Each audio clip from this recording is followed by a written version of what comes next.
Problems are definitely so real, like across obviously across everywhere, but I feel like people are kind of blindsided to how present they are in our own district and how pervasive they really are. Like if you just look at the schools that do have all those resources, like if you just look up and then compare that to the schools that don't, and the racial makeup and the socioeconomic differences, like it's very apparent of how like these resources are not available to everyone, right?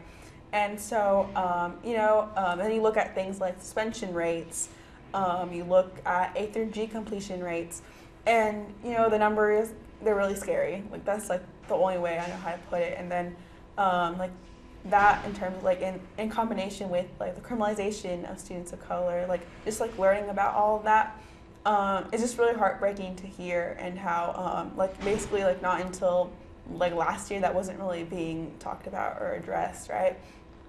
And so I think when you like kind of like seeing all that information and having the data actually like kind of presented to you, and I know like myself as a Hispanic student, like you kind of have the experiences of like whether it's like kind of like microaggression from the classroom or just like the way that other students kind of talk to you, like you kind of like know, but actually like again like seeing the numbers and like actually seeing like, oh, it's not just me, right?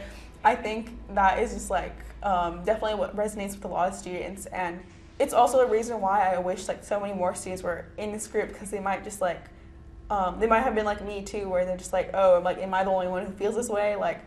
And so I think for me what that kind of like sparked is just like the kind of the presence of like intersectionality and being really mindful of that.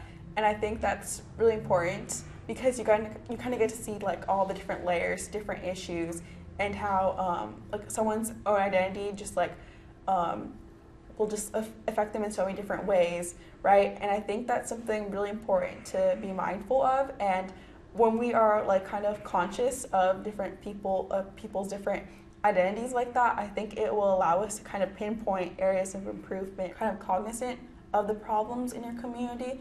Again, it is like a little upsetting to hear about, especially if it directly impacts you and your family and your community. I think that like being able to make a change is like kind of like one of the steps of being able to heal from that, right? And making sure that like people in the future are not being impacted by these same issues.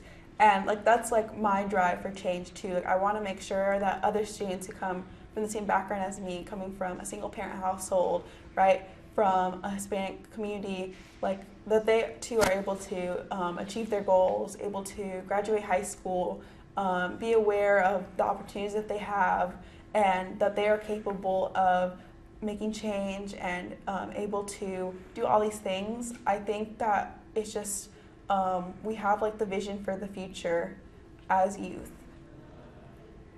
Thank you. Thank you for that.